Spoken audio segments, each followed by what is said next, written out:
RCS Roofing. We nail it every time. It's so hard to predict a sick kid who just keep getting sicker. But we needed to be together as a family. My family is my entire life. My family means the world to me.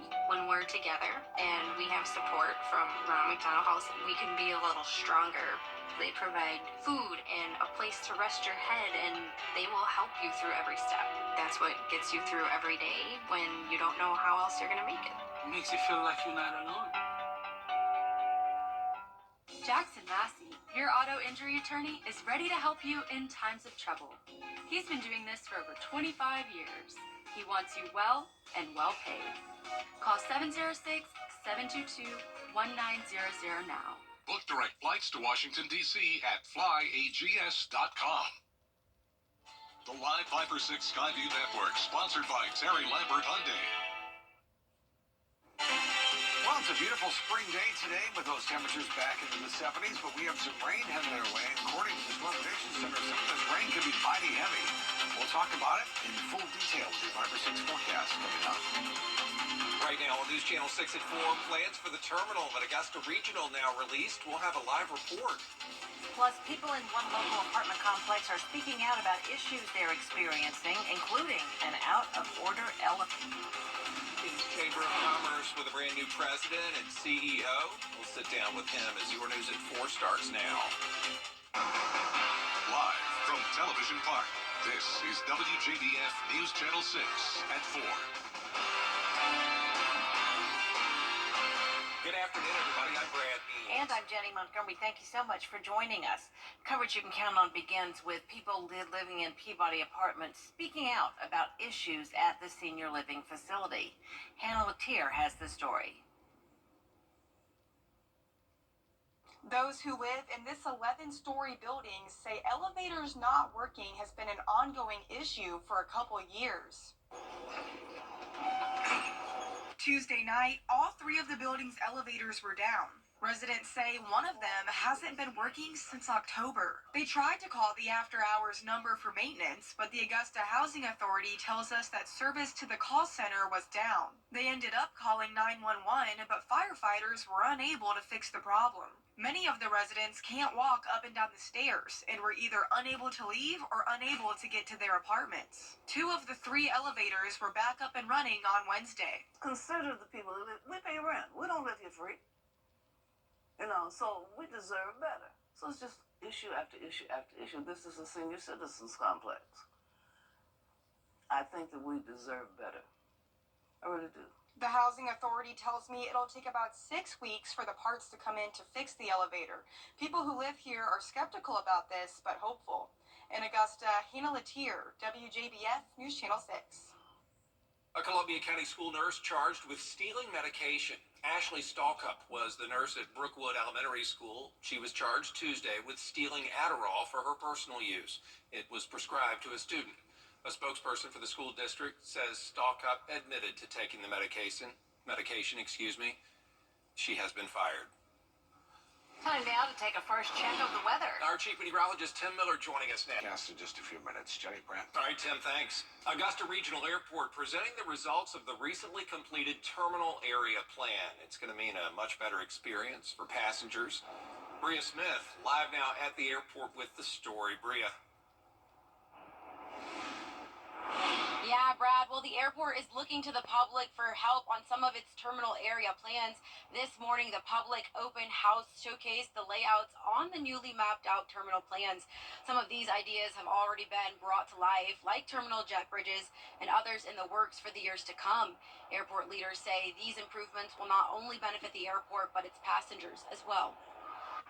Other stuff that we're working on that the passengers may not see but will benefit us is a new fuel farm project. We're working on a design for a TSA expansion, and that will be something that the passengers will see and make it a lot easier and quicker to go through the TSA checkpoint. If you didn't get a chance to see the plans and would like to leave your thoughts, you can visit WJBF to learn how. Live at Augusta Regional, Bria Smith, WJBF News Channel 6. It looks like public art is ready to make a big return to Augusta. 4 pieces have been selected as finalists for what would be the city's first gateway sculpture on Sandbar Ferry Road near Bobby Jones. You might remember 4 years ago, a gateway sculpture on Riverwatch did not happen after commissioners rejected the two finalists. But organizers expect city leaders will be more accepting this time. We had two iterations of a sculpture trail with a lot of abstract sculptures in that trail. And so I think as a community, we're more used to thinking that we're not going to see a statue of someone. We're not seeing Pedro saying, "Welcome to south of the border," that we're going to see something that gives you a feeling about our community. Commissioners set to make the final decision on the sculpture by early summer. In 2015, voters did approve $1 million in sales tax money for 3 gateway pieces. A new development could be coming to North Augusta's Riverside Village. The city's working with South City partners to purchase undeveloped land and build apartments and retail spaces. A new parking agreement secures 824 extra parking spaces. There's also space set aside for stadium and medical center parking decks. So each parcel will have their own breakdown. It says, okay, this parcel C will have X number from this location. Parcel G and H will have this X number. So it really varies depending on the parcel and the location of where those parking's coming from. The City Council plans to hold a work session to break down the agreement. A public hearing is scheduled for Monday, April 1st at the Municipal Building. Aiken's Chamber of Commerce has a new leader, and he is no stranger to the organization. Graham Lee sat down with the new CEO, Jim Tunison. It's been 3 weeks since he took over as the Aiken Chamber's new president, and Jim Tunison says it's a transition he's excited for. It's been a lot of different information, almost information overload, but it's a different conversation that I'm having now, different types of conversation, which I was looking forward to. He worked with the New York Yankees AAA affiliate baseball team in Pennsylvania for 4 years. He and his wife then moved to Aiken in 2019, where he spent the last 5 years as the Chamber's Director of Membership Services. We moved down here not knowing a single soul, and now it's like I can't go to the grocery store without running into someone that I know. So definitely a huge blessing. During that time, he also got the chance to be mentored by former CEO David Jamieson, who recently retired after nearly 25 years in charge. Tunison says he set a great example. I think during COVID, that was a shock to a lot of businesses. It changed our whole lives. But, he's shown me that even in some of the darkest moments, that true leaders and the chamber in particular and community leaders, that's when you really have the ability to shine and make a difference. Now that Tunison is taking the reins, he says the next step is to head to the drawing board so the chamber can continue to make progress.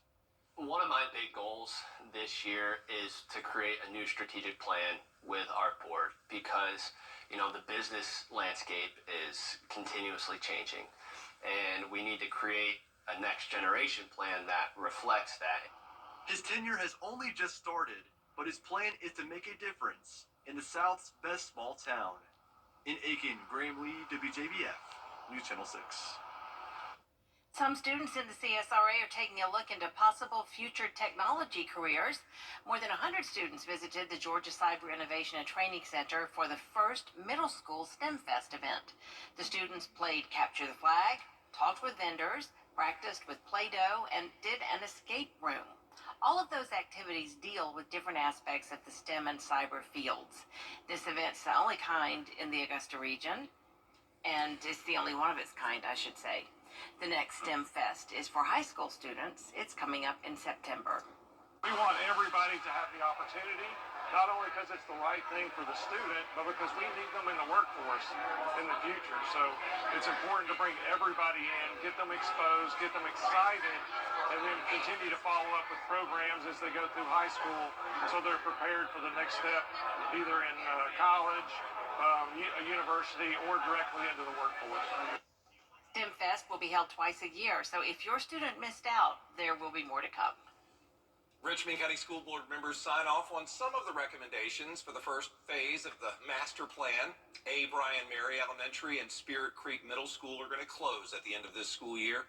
Those students will be split between other schools, a new Bel Air Middle and a new Richmond Hill Elementary already under construction. Both should be finished by August.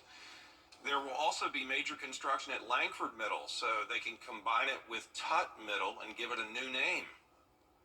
To all parties that are impacted, to include our teachers first, our administrators, the ones that will be transferring to different locations, to make sure there's a smooth transition. We want to ensure that the process goes smoothly.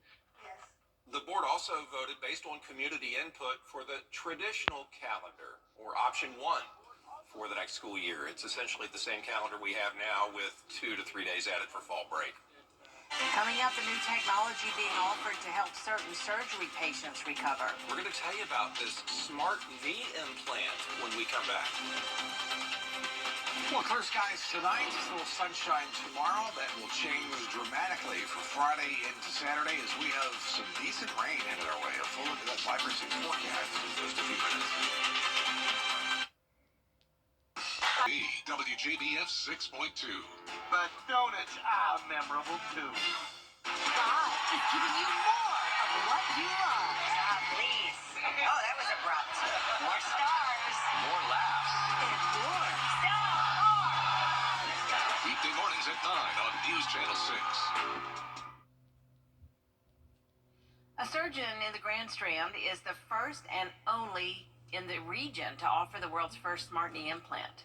He's Dr. Tyler Noble, and he talks about what this innovative piece of technology can offer patients, as Gracie Fusco tells us. The Persona IQ implant is the first and only implantable orthopedic device that gives real-time data about the patient's recovery. It features sensor technology that records and wirelessly transmits a wide range of data from the knee implant to the patient's home. I was able to see firsthand what the smart implant looks like and the unique features it has. There's this little stem extension that goes right onto the knee replacement part, and in this segment here, there's a little Bluetooth device with an antenna that will wirelessly transmit the data. The technology in the implant is comparable to the technology used in pacemakers for the last 20 years. So there's nothing about this device that's actually new in its design. What's new is how we're using that technology to have a new function. Dr. Tyler Noble showed me how he is able to track a patient's recovery through the data the implant sends back. Take all of these different metrics and put them together, it formulates a very realistic and accurate picture of how that patient is actually doing on their recovery. Andrea Ngati got her smart implant in January and says she is really happy with the outcome. Well, Dr. Noble had explained that what it did is it tracks you. You can check it daily for your steps and the exercises that we suggest that you do, and it graphs it and watches your progress. She especially loves being able to use the app and see her progress. It will count your speed, your knee range, how many steps you take. Ngati is just one of the many patients who have a smart implant and says anyone who is interested should check it out. I was terrified to have the surgery, but Dr. Noble was amazing, and it's just so worth it. So worth it. Dr. Noble is just the second surgeon in South Carolina to offer this smart implant to patients. Yeah, the only requirements a patient needs to sign up for the system is a smartphone and wireless internet at home. We'll be right back. I'm attorney. Middle of next week. All right, Tim, thanks a lot for that. We appreciate it. To help them and just to take care of those ouchies and boo-boos that they get. Coming up, putting a smile on some children's faces. And the tool doctors and nurses are using to ease children's fears when they need some medical attention. Stay with us. Adverse childhood experiences, or ACEs, can disrupt a child's sense of safety, stability, and connection, like exposure to violence, neglect, and abuse. 61% of Barnwell County adults report ACEs. They can lead to poor adulthood outcomes like health issues, substance abuse, mental illness, and lower academic achievement. Take the free questionnaire and get your ACEs score at access1.org. This ACEs prevention message is brought to you by Access One Center of Barnwell. Join attorney M. Austin Jackson, the Augusta Guy, for legal insights every Monday and Tuesday afternoon. Don't miss the Legal Minute, brought to you by M. Austin Jackson, attorney at law. We wanted to be able to enjoy. At Tile Center, we'll work directly with you to help you select just the right products you'll need. Our staff has the expertise needed to assist homeowners, contractors, architects, and designers with any tile project anywhere in your home or office. At Tile Center, we bring your visions to life. Come see why for yourself at any of our locations at Tile Center or online at tilecenter.com. Your tile and stone experts. To find out how we can do the same for you. Westside High School boys basketball, state champions for the 3rd straight year. Teaching children about careers in the health field and helping them feel comfortable around doctors and nurses. The Teddy Bear Hospital works hard to make that happen. It's a place where elementary school students can take stuffed animals to school, and nurses will examine them there, diagnose them, and create a treatment plan. It's all thanks to Eastern Carolina University. The folks there say that the event helps relieve anxiety that children might have about doctor's appointments. More than 100 stuffed animals went through the Teddy Bear Hospital. There is more coverage you can count on coming up at 4:30. Including a controversial immigration law in Texas. Creative to find out how we can do the same for you. Westside High School boys basketball, state champions for the 3rd straight year. Teaching children about careers in the health field and helping them feel comfortable around doctors and nurses. The Teddy Bear Hospital works hard to make that happen. It's a place where elementary school students can take stuffed animals to school, and nurses will examine them there, diagnose them, and create a treatment plan. It's all thanks to Eastern Carolina University. The folks there say that the event helps relieve anxiety that children might have about doctor's appointments. More than 100 stuffed animals went through the Teddy Bear Hospital. There is more coverage you can count on coming up at 4:30. Including a controversial